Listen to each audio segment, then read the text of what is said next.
পিচ্চিরা খুশি হলেও খুশি হতে পারেননি মালিহা খান, হালিমা খান আর সালেহা খান। কারণ এই বাড়িতে বাইক ব্যবহার নিষেধ করেছিলেন স্বয়ং আহমেদ আলী খান নিজেই। তিনি কোনো এক বয়সে বাইক অ্যাক্সিডেন্ট করেছিলেন। সেই থেকে বাইক কেনা বা বাইকে চলাচল নিষিদ্ধ করেছেন। ইকবাল খানের খুব ইচ্ছে ছিল বাইক কেনার, কিন্তু বড় ভাইয়ের নিষেধ অমান্য করার সাধ্য নেই, তাই কিনতে পারেননি। তানভীর খুব করে চাইছিল বাইক কিনতে। রাজনীতির সুবাদে অনেক জায়গায় চলাচল করতে হয়, বাইক থাকলে সুবিধা হয়।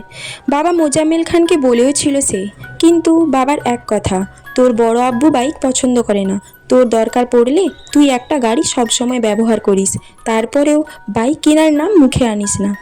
আবির বাড়ি ফিরেছে 24 ঘন্টা হবে হয়তো, এর মধ্যে বাইক কিনে ফেলেছে। এর পরিণাম কি হবে তা ভেবেই ভয়ে আটকে যাচ্ছেন বাড়ির 3 বউ। অষ্টাদশীর হৃদয় কাঁপছে, কেমন জানি অস্থির লাগছে সব কিছু। পরিচ্ছন্ন নয়নে তাকিয়ে আছে রুমের জানালার দিকে, দৃষ্টি তার অসীম দূরত্বে। কি জানি কি ভাবলো কতক্ষণ, হঠাৎ ঝলমলিয়ে উঠল মেঘ। সঙ্গে সঙ্গে চোয়াল শক্ত করে নিজেকে প্রশ্ন করলো, বাই এনি চান্স আমি কি হিটলারটার উপর ক্রাশ খেয়েছি? শ্বাস ঝেড়ে নিজের মাথায় গাঁটটা মেরে মেঘ বলে, ছি মেঘ ছি, কী সব ভাবছিস তুই? কেউ কি তার চাচাতো ভাইয়ের উপর ক্রাশ খায়? ভালো ভদ্র হলেও মানা যেত, এমন গুরুগম্ভীর বদমেজাজি আর হিটলার স্বভাবের কেউ কি কারো ক্রাশ হয়? যে ছেলে 10 বছরে মেয়ের গায়ে হাত তুলতে পারে, সে আর যাই হোক আমার ক্রাশ হতে পারে না। এটা ভাবতেই মেঘের বুক ভেসে আসে কষ্টে। নিজেকে স্বাভাবিক করতে মোবাইল হাতে নিয়ে কল করে মেঘের সবচেয়ে কাছের বান্ধবী বন্যাকে। প্রথম কল দিতেই রিসিভ হয় কল। বন্যা বলল, আসসালাম আলাইকুম, কেমন আছো বেবি? মেঘ বলল, ওয়ালাইকুম আসসালাম, আলহামদুলিল্লাহ ভালো আছি, তুই কেমন আছিস? বন্যা বলল, হঠাৎ আমায় স্মরণ করার কোনো স্পেশাল কারণ আছে? তোর তো আবার ভাঙা ফোন ঠাসঠুস বন্ধ হয়ে যাবে। মেঘ রাগান্বিত স্বরে এক প্রকার হুঙ্কার দিয়ে বলে, তুই আজ কোচিংয়ে আসিসনি কেন? কি যে একটা জিনিস মিস করেছিস? বন্যা বলল, কি মিস করেছি বলে ফেলো বান্ধবী। মেঘ বলল, এখন বললে কি আর সেই ফিলটা পাবি নাকি আজব?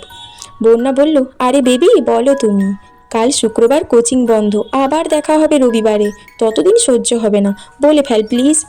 মেঘ বলল, আমার হাতে এখন আইফোন 13 প্রো ম্যাক্স। মেঘের কথা বন্যা এক বিন্দু বিশ্বাস করেনি। হেসে উড়িয়ে দিয়ে বলছে, এখন বল, একটু পর 14 প্রো ম্যাক্স কিনতে যাচ্ছিস?